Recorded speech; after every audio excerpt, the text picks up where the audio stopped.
जय सिया राम। लक्ष्मी नारायण भक्ति चैनल में आप सभी भक्तों का स्वागत है। आज हम गीता जी के चौथा अध्याय का श्रवण करेंगे। हे अर्जुन, संसार में है योग सदा प्रधान, योग नष्ट जब होते है प्रगटत तब भगवान। योग मुझे प्यारा अधिक, योगी मेरा मीत, जिसको सुख दुख सम सदा, तुल्य घाम व शीत। कुंती सुत योगी बनो, तब होगा निस्तार, सबसे प्रिय योगी मुझे और योग से प्यार। मुक्त होत योगी सदा, जिसे न फल की आस, उस योगी के टूटते हे पांडव सभी पास। बोलो श्री कृष्णचंद्र भगवान की जय। चौथा अध्याय। श्री कृष्ण भगवान बोले, इस अविनाशी कर्म योग को मैंने सूर्य से कहा, सूर्य ने मनु से कहा और मनु ने राजा इक्ष्वाकु से कहा। हे अर्जुन, इसी तरह परंपरा से प्राप्त यह योग सब राजर्षियों ने जाना, परंतु अधिक समय व्यतीत होने से यह लुप्त हो गया। वही प्राचीन योग आज तुमको मैंने बताया है, क्योंकि तुम मेरे भक्त और मित्र हो। यह रहस्य अति उत्तम है। अर्जुन बोला, आपका जन्म तो अभी हुआ है और सूर्य का जन्म बहुत दिन पहले हुआ था। मैं किस प्रकार मानूं कि सूर्य को यह योग आपने बताया था। श्री कृष्ण भगवान बोले, हे अर्जुन, मेरे व तुम्हारे अनेक जन्म हो चुके हैं, मुझे याद है और तुम भूल गए हो।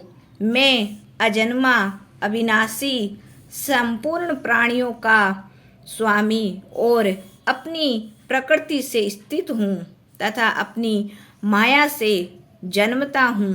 हे भारत, जब जब धर्म की हानि होती है और अधर्म का प्राबल्य होता है, तब तब ही मैं जन्म लेता हूँ।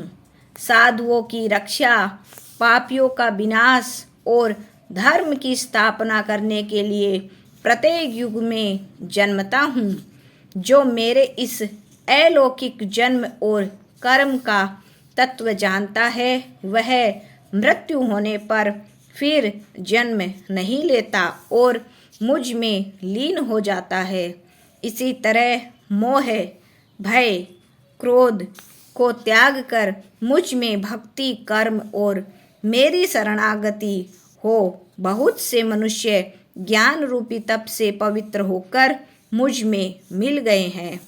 जो जिस भाव से मेरा पूजन करता है, उसको मैं उसी प्रकार का फल देता हूँ। जो मनुष्य लोक में कर्म सिद्ध की इच्छा करने वाले देवताओं का पूजन करते हैं, क्योंकि इस लोक में कर्म की सिद्धि शीघ्र होती है। मैंने चारों वर्णों की सृष्टि अपने अपने गुण और कर्म से की है। सृष्टि का कर्ता मैं ही हूँ, तथापि मुझे अकर्ता विनाशी जानो। कर्म मुझको वृद्ध नहीं कर सकते तथा कर्म फल में मेरी कामना नहीं है। इस प्रकार जो मुझको पहचानता है, कर्मों के बंधन में नहीं पड़ता। इसी प्रकार समझाकर प्राचीन मुमुक्षुओं ने भी कर्म किए हैं, अतः पूर्व पुरुषों के पहले ही किए कर्मों को तू भी कर। हे अर्जुन, कर्म क्या है और कैसे किया जाता है, इसके विचार में विद्वानों की बुद्धि भी चकरा जाती है। उस कर्म का वर्णन मैं तुमसे करूँगा, जिसके जानने से संसार के बंधन से छूटकर मोक्ष के भागी होंगे। कर्म, विकर्म और अकर्म तीनों का जानना आवश्यक है, क्योंकि कर्म की गति अति गंभीर है। जो कर्म में अक्रम देखता है वही पुरुष बुद्धिमान है, वही योगी और समस्त कर्मों का करने वाला है। हे अर्जुन, जो कर्म करने में कोई कामना नहीं रखता है और जिसके समस्त कर्म ज्ञान रूपी अग्नि से भस्म निर्मल हो गए हैं, उनको ही पंडित कहते हैं। जो फल की आशा छोड़कर कर्म करता है और उनमें आसक्ति भी नहीं रखता है तथा निराश्रय ही सदा संतुष्ट रहता है, ऐसा मनुष्य कर्मों में घिरा रहने पर भी मानो कुछ नहीं करता है।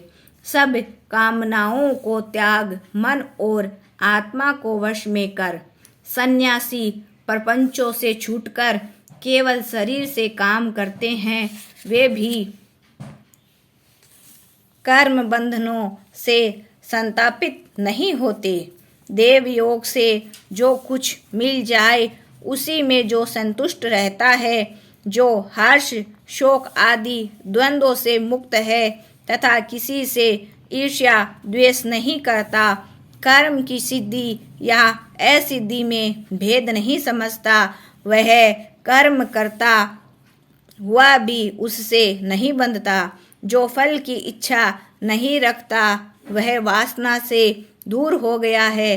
ज्ञान में जिनका मन अचल है और यज्ञ के कर्म करता है, वे सब कर्म लुप्त हो जाते हैं। हवन करने का पदार्थ भी ब्रह्म है, आहुति देने वाला भी ब्रह्म है। इसी प्रकार जिसकी बुद्धि में सब कर्म ज्ञानमय हैं, उसी को ब्रह्म प्राप्त है।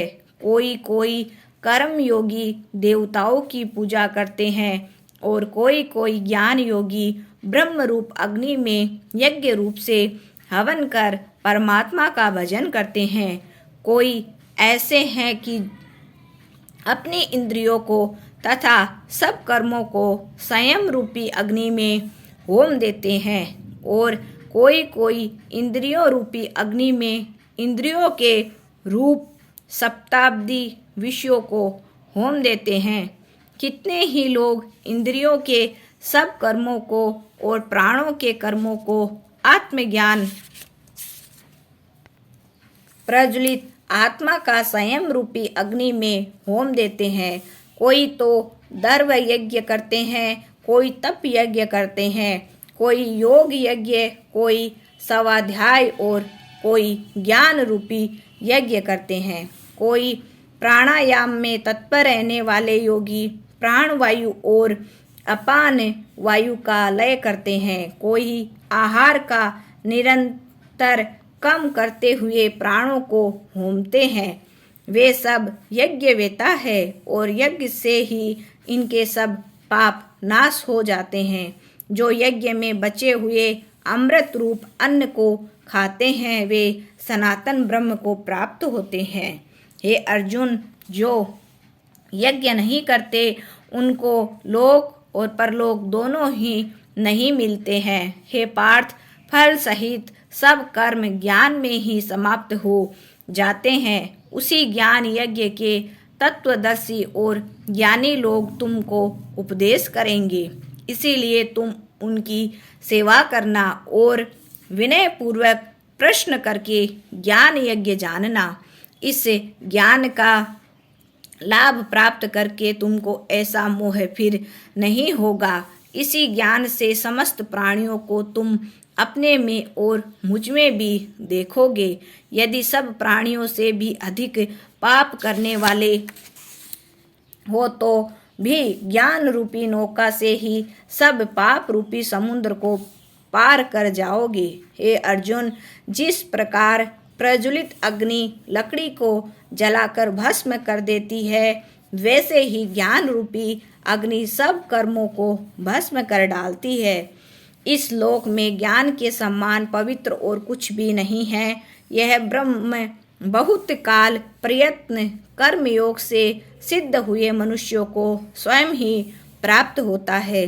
जो श्रद्धावान मनुष्य इंद्रियों को जीतकर ब्रह्म ज्ञान में लगा रहता है, वह ज्ञान को पाकर अल्प समय में शांति को पा जाता है। अज्ञानी, श्रद्धा रहित और जिनके मन में संदेह है, ऐसे जो पुरुष है वह नरक को जाते हैं। जिनके मन में सदा संदेह रहता है उनको यह लोक और परलोक और सुख कुछ भी प्राप्त नहीं होता। जिसने परमेश्वराराधना और निष्काम कर्म योग के आश्रय से कर्म बंधन त्याग दिए हैं और ज्ञान से जिसके सब संदेह दूर हो गए हैं, हे अर्जुन, उस आत्मज्ञानी पुरुष को कर्म बंधन नहीं। हे अर्जुन, अज्ञान से उत्पन्न हुए चित्त के इस संशय को ज्ञान रूपी तलवार से काटकर तुम मेरे बताए हुए कर्म योग को करने के लिए प्रस्तुत हो जाओ। श्री कृष्णचंद्र भगवान की जय।